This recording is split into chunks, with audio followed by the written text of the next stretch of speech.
Hello दोस्तों। आज हम जिस टॉपिक के बारे में बात करने जा रहे हैं वो है एफआईआर। एफआईआर मैंने अपने चैनल के ऊपर सबसे पहला टॉपिक लिया है। उसको लेने के पीछे एक वजह ये भी है कि क्रिमिनल केसेस के अंदर जब भी हम लीगल प्रोसेस में पढ़ते हैं उसमें मेन कारण ये होता है, सबसे पहले जब एफआईआर की जाती है या तो हम किसी के खिलाफ एफआईआर करते हैं या कोई हमारे खिलाफ एफआईआर करता है। तो एफआईआर से रिलेटेड हमारे माइंड में बहुत सारे क्वेश्चंस हो सकते हैं। अगर एक आम इंसान है तो आम इंसान को तो कई सारे प्रॉब्लम्स रहती है कि एफआईआर कहाँ करनी है, कब करनी है, कितने टाइम के अंदर करनी है, कौन से पुलिस स्टेशन के अंदर करनी है।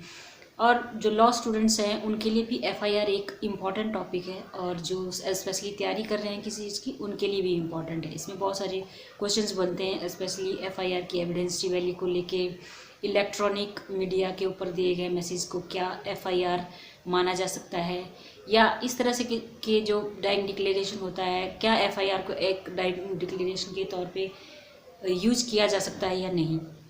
इस तरह के कई इंपॉर्टेंट क्वेश्चंस एफआईआर के अंदर से बनते हैं। तो हम सबसे पहले एफआईआर के लिटरल मीनिंग से शुरू करते हैं। तो एफआईआर का मतलब होता है फर्स्ट इंफॉर्मेशन रिपोर्ट।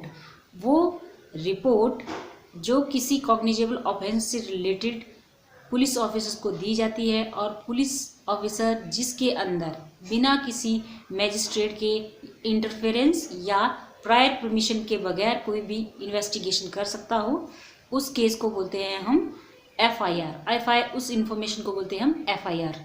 तो एफआईआर कॉग्निजेबल ऑफेंस, जैसे मैंने यहाँ नाम दिया, तो जो लॉ से रिलेटेड नहीं है लोग उनको बता दूं कि जो कॉग्निजेबल ऑफेंसेस होते हैं, कॉग्निजेबल ऑफेंसेस वो होते हैं जिसके अंदर पुलिस के पास पावर होती है अरेस्ट विदाउट वारंट की, उनको कॉग्निजेबल ऑफेंसेस बोलते हैं। तो कॉग्निजेबल केसेस की जो एफआईआर है वो हम 154 के तहत जो है लॉन्च कर सकते हैं सीआरपीसी, क्रिमिनल प्रोसीजर कोड 1973 के अंदर। तो एफआईआर का सबसे पहला क्वेश्चन जो हमारे माइंड में आएगा कि एफआईआर जो है हम कौन कर सकता है। एफआईआर वो इंसान जिसके साथ जो है कोई भी क्राइम हुआ हो वो एफआईआर लॉन्च कर सकता है।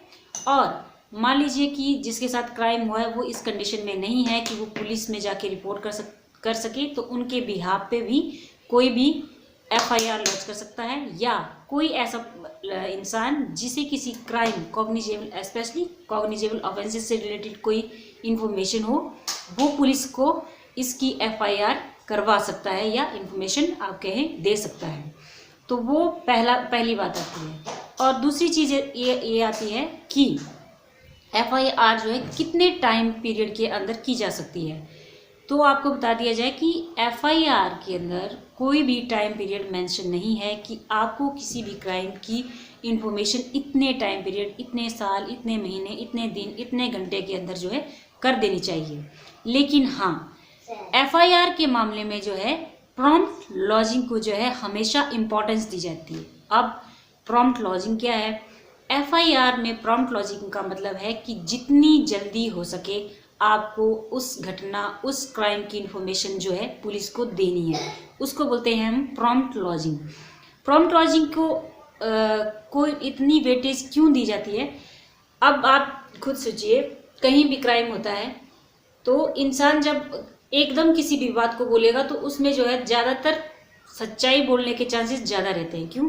क्योंकि तब तक हमने अपना माइंड या किसी और की बातों को लेके इधर की बात उधर की बात ऐड करके जो है कोई चीज़ सामने रिप्रेजेंट नहीं की। जितने, अब मान लीजिए हमें सुबह तक का टाइम दे दिया कि आप आराम से सोच के जो है वहाँ पे एफआईआर लॉन्च कीजिए, तो हम कुछ चीज़ें मतलब कॉन्शियसली या अनकॉन्शियसली उसमें कुछ ऐड अप कर देते हैं। लेकिन जब अब एकदम इंस्टांस होता है, एकदम चीज़ों के बारे में बोलेंगे तो एडप्ट कर सकते हैं उस टाइम भी, लेकिन उसके चांसेस जो है थोड़े कम हो जाते हैं। इस पॉइंट ऑफ व्यू को नज़रिए में रखते हुए जो है प्रॉम्प्ट लॉजिंग को जो है वेटेज दी जाती है। और दूसरी बात ये होगी कि मान लीजिए बहुत टाइम के बाद जो है आप एफआईआर लिखवा रहे हैं, तो एक तो आप उस सीक्वेंस को भूल चुके होंगे, चांसेस रहेंगे कि आप उस सीक्वेंस को भूल जाएं, या जिस टाइम पीरियड में वो हुआ है, इतने बज के इतने मिनट पे हुआ, इतने बज के इतने मिनट पे ये हुआ, तो वो चीज़ें आप कुछ टाइम के बाद भूल सकते हैं। और जो है आगे जो है बहुत हौच पौच क्रिएट कर सकती है केसेस के अंदर। पुलिस को जो है एग्जैक्ट इन्फॉर्मेशन नहीं जाएगी।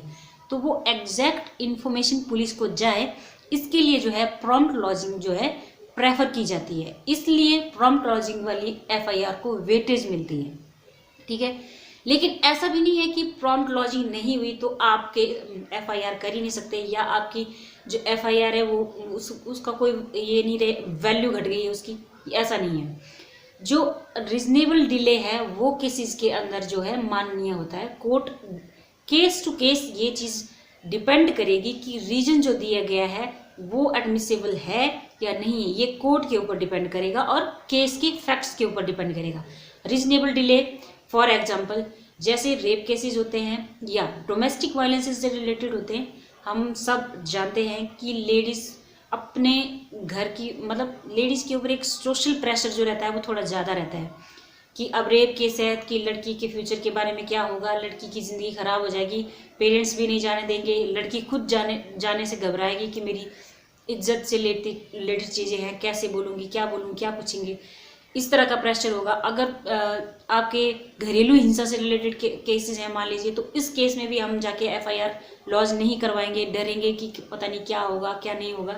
इस तरह का मैं एक एग्जांपल दे रही हूँ कि जिसमें आपके सोशल रिलेशन इन्वॉल्व होते हैं, उस तरह का क्राइम जब होता है तो उसमें जो है दिमागी तौर पे इंसान प्रेशर फील कर सकता है और उसमें एफआईआर लॉज होने में जो है कुछ टाइम लग सकता है, उसको जो है रीजनेबल माना जाता है। ऐसा नहीं है कि सिर्फ इन्हीं केसेस में डिले होगा तो ही रीजनेबल माना जाता है। अगर आप कोर्ट को सेटिस्फाई कर देते हो कि हम इन कारणों की वजह से जो है ये एफआईआर देरी से लॉन्च कर रहे हैं, तो अगर कोर्ट को लगता है कि ये जो डिले है वो रीजनेबल है और एडमिसिबल है, तो वो उसको एडमिट कर सकता है और वो उस चीज़ को मान सकता है। ये बोला था state of Rajasthan versus NK 2000 का केस था, जिसके अंदर रीजनेबल डिले को एडमिसिबिलिटी की बात कही गई है। उसके बाद आ जाता है आपका कि जो आपकी 2013 के अमेंडमेंट्स, यहाँ पे इम्पॉर्टेंट अमेंडमेंट्स हैं। जितने भी क्रिमिनल लॉ जनरल में जो भी अमेंडमेंट हुए 2013 की जो अमेंडमेंट है वो काफ़ी इम्पॉर्टेंट है।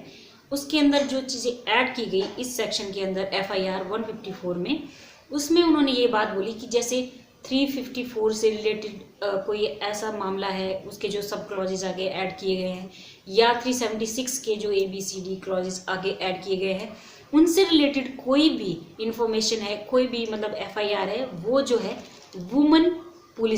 वुमेन पुलिस ही उस चीज़ को लिखेगी।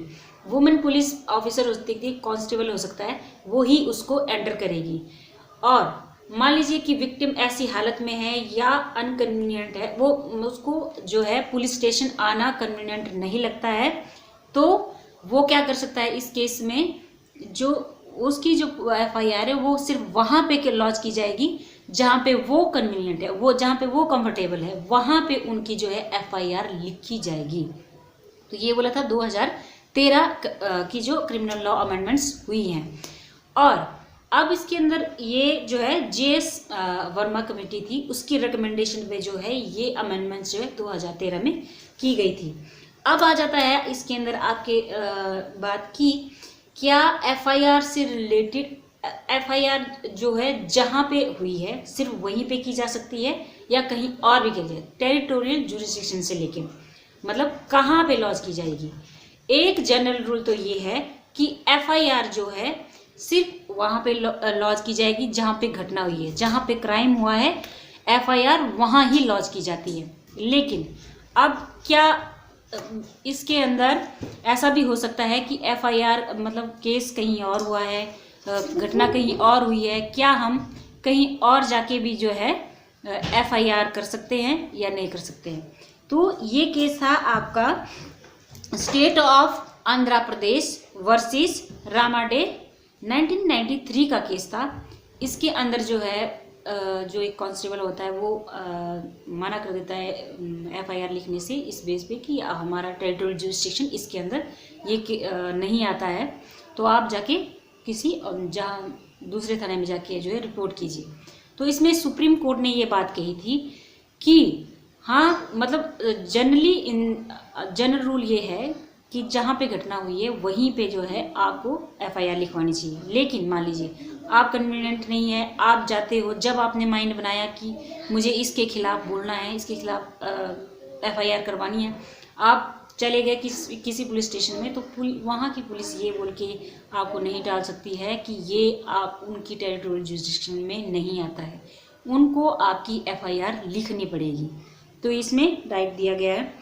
और क्या इसमें एक जो और छोटा सा राइट इसके अंदर 154 सब क्लॉज 2 में दिया गया है कि जब आपकी जो आप ओरली बोलते हो या राइटिंग में बोलते हो, एफआईआर लिखवाते हो, तो उसके अंदर जो है वो पुलिस ऑफिसर है, जिसको जो भी लिख रहा है, पुलिस कांस्टेबल जो आपकी एफआईआर लिख रहा है, वो पहले उसको रिटर्न में लिखेगा, आपके साइन लेगा, फिर सब क्लॉज 2 आपको ये जो है एक राइट देता है कि आप फ्री ऑफ कॉस्ट जो है एफआईआर की कॉपी जो है उनसे ले सकते हैं। मतलब वो पुलिस को देनी पड़ेगी, ये रूल है, वो उनको देनी पड़ेगी फ्री ऑफ कॉस्ट।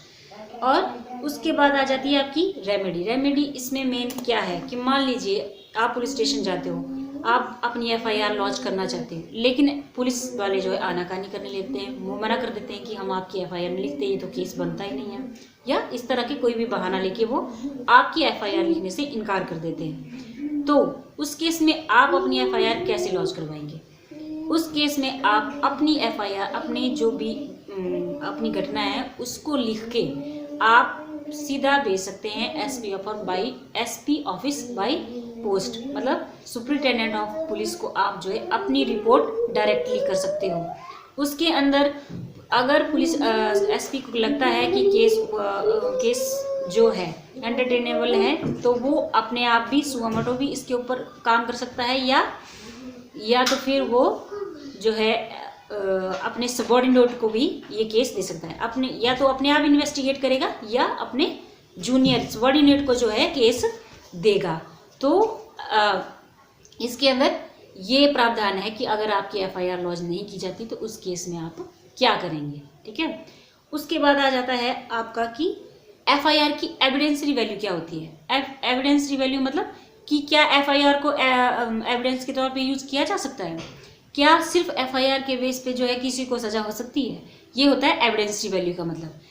अब एफआईआर जो है एविडेंस के तौर पे यूज नहीं किया जा सकता, उसकी एविडेंसरी वैल्यू सिर्फ कॉरोबरेटिंग और कंट्राडिक्टरी है। कॉरोबरेटिंग मतलब जिस इंसान ने एफआईआर लिखवाई है उसकी स्टेटमेंट को बाद में उसकी ओरल स्टेटमेंट के साथ कॉरोबरेट करने के लिए या मिलाने के लिए, देखिए कि उस टाइम भी यही बोला था, ये हुआ था, ये हुआ था, उसके लिए, या कंट्राडिक्ट करने के लिए कि देखिए पहले एफआईआर में इसने ये बोला, अब विटनेस के तौर पे ये आज के ये बोल रहा है, तो उसको कंट्राडिक्ट करने के लिए जो है यूज की जा सकती है।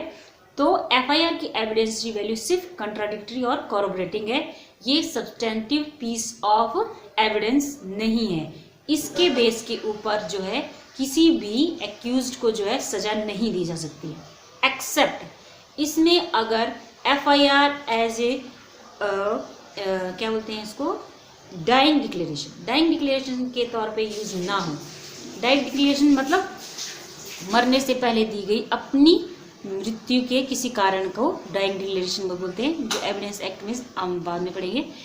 एविडेंस अगर वो डाइंग डिक्लेरेशन के रूप में एक्सेप्ट हो जाती है, मान लीजिए आपने कोई एफआईआर लिखवाई या मैंने कोई एफआईआर लिखवाई कि किसी के खिलाफ, लेकिन उसके बाद क्या हो जाता है कि मैं मर जाती हूँ, तो वो जो मेरी लास्ट स्टेटमेंट है एफआईआर जो दी गई है वो as a dying declaration use की जा सकती है।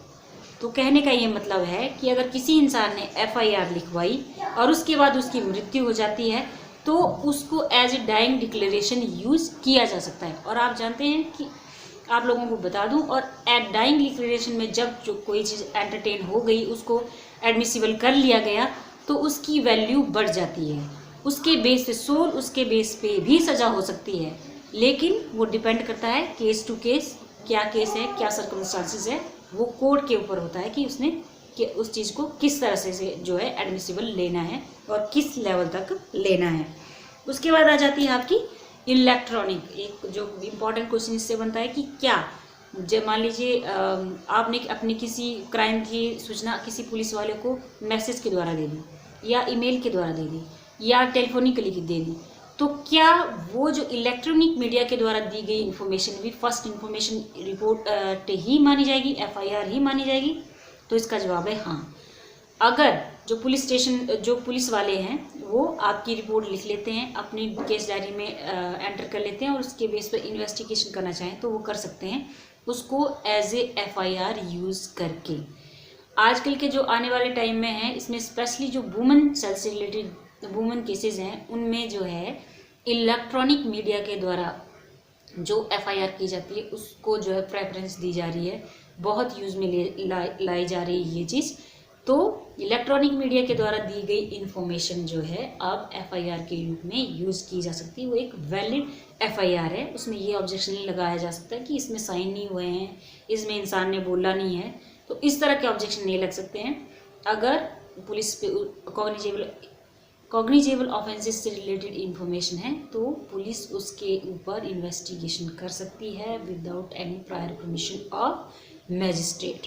ठीक है, जो मैजिस्ट्रेट की भूमिका इसमें जो है, मैजिस्ट्रेट और पुलिस की भूमिका इसमें कॉम्प्लीमेंट्री होती है, ना कि मतलब एक दूसरे को वो इसमें मैजिस्ट्रेट जो है इसमें रोक टोक नहीं लगा सकता कि आप ऐसा मत कीजिए, इन फैक्ट्स के ऊपर काम कीजिए, इनको छोड़ दीजिए। तो वो जो क्या है एक दूसरे के कंट्राडिक्ट नहीं कर सकते इसमें, जो कॉग्निजेबल ऑफेंस से रिलेटेड है।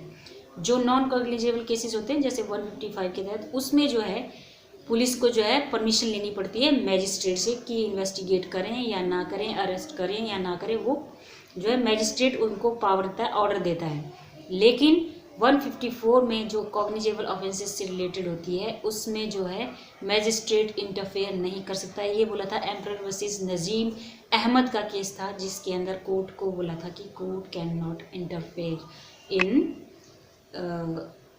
Cognizable cases investigation. ठीक है, तो ये मैक्सिमम जो एफआईआर से रिलेटेड हमारे टॉपिक्स थे हमने इसमें से कवर कर लिए हैं। अगर आपके फिर भी कोई क्वेरी रहती है तो आप मुझे कमेंट बॉक्स में पूछ सकते हैं। आपको ये वीडियो कैसा लगा कमेंट बॉक्स में ज़रूर बताएं। Thank you.